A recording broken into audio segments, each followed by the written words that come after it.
जय हिंद जय भारत। नेताजी सुभाष चंद्र बोस की जीवनी। वे एक भारतीय राष्ट्रवादी थे जिनकी भारत के प्रति देशभक्ति ने अनेक भारतीयों के दिलों में गहरी छाप छोड़ी है। नेताजी की जयंती पर आइए उनके बारे में और जानें। नेताजी सुभाष चंद्र बोस की जीवनी। नेताजी सुभाष चंद्र बोस एक भारतीय राष्ट्रवादी थे जिनकी भारत के प्रति देशभक्ति ने अनेक भारतीयों के दिलों में गहरी छाप छोड़ी है। उन्हें आजाद हिंद फौज के संस्थापक के रूप में जाना जाता है और उनका प्रसिद्ध नारा था, तुम मुझे खून दो मैं तुम्हें आजादी दूंगा। आज हम उनकी 126वीं जयंती को पराक्रम दिवस के रूप में मना रहे हैं। नेताजी सुभाष चंद्र बोस का जन्म 23 जनवरी 1897 को कटक उड़ीसा में हुआ था। 18 अगस्त 1945 को एक विमान दुर्घटना में जलने के कारण ताइवान के एक अस्पताल में उनकी मृत्यु हो गई थी। सुभाष चंद्र बोस को असाधारण नेतृत्व कौशल और करिश्माई वक्ता के साथ सबसे प्रभावशाली स्वतंत्रता सेनानी माना जाता है।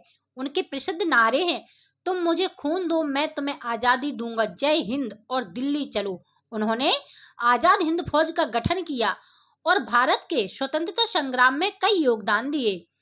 उन्हें स्वतंत्रता प्राप्ति के लिए अपनाए गए उनके उग्रवादी दृष्टिकोण और उनकी समाजवादी नीतियों के लिए जाना जाता है। सुभाष चंद्र बोस 23 जनवरी 1897 से 18 अगस्त 1945 तक भारत के स्वतंत्रता संग्राम के अग्रणी तथा सबसे बड़े नेता थे। द्वितीय विश्व युद्ध के दौरान अंग्रेजों के खिलाफ लड़ने के लिए उन्होंने जापान के सहयोग से आजाद हिंद फौज का गठन किया था। उनके द्वारा दिया गया जय हिंद का नारा, तुम मुझे खून दो मैं तुम्हें आजादी दूंगा का नारा भी उनका था, जो उस समय अत्यधिक प्रचलन में आया। भारतवासी उन्हें नेताजी के नाम से संबोधित करते हैं। कुछ इतिहासकारों का मानना है कि जब नेताजी जापान और जर्मनी की सहायता लेने का प्रयास किया था तो ब्रिटिश सरकार ने अपने गुप्तचरों को 1941 में उन्हें खत्म करने का आदेश दिया था। नेताजी ने 5 जुलाई 1943 को सिंगापुर के टाउन हॉल के सामने सुप्रीम कमांडर सर्वोच्च सेनापति के रूप में सेना को संबोधित करते हुए दिल्ली चलो का नारा दिया और जापानी सेना के साथ मिलकर ब्रिटिश व कॉमनवेल्थ सेना से बर्मा, इम्फाल और कोहिमा में एक साथ जमकर मोर्चा लिया।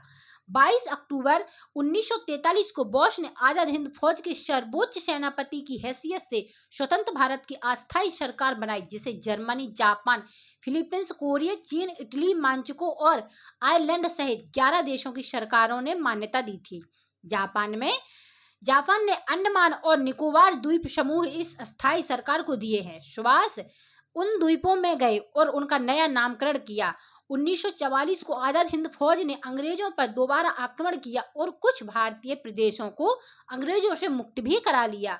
कोहिमा का युद्ध 4 अप्रैल 1944 से 22 जून 1944 तक लड़ा गया।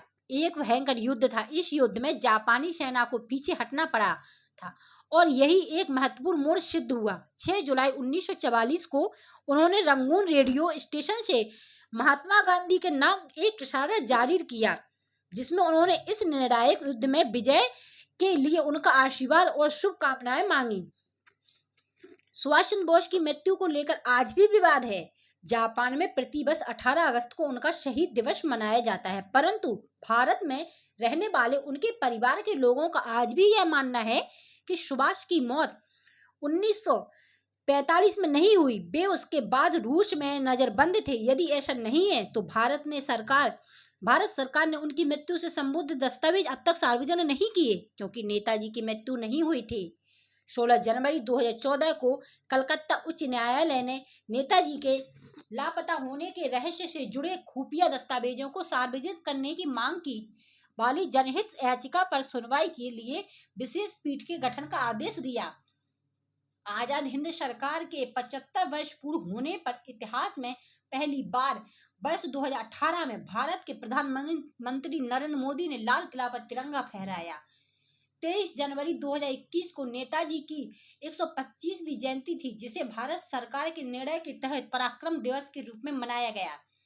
8 सितंबर 2022 को नई दिल्ली में राजपथ, जिसका नामकरण कर्तव्य पथ किया गया, पर नेताजी की विशाल प्रतिमा का अनावरण किया गया था। Thanks for watching. जय हिंद, जय भारत।